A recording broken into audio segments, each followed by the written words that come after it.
Open the wooden box.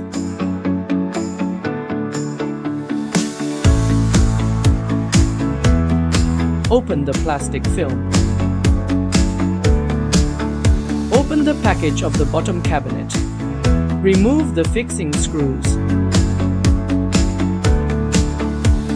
Open the package of the accessories.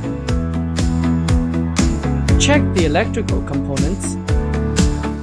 Open the milling chamber and remove all protective foam. Check and unpack the water cooling unit and water tank located under the base cabinet. Check the machine for any external damage.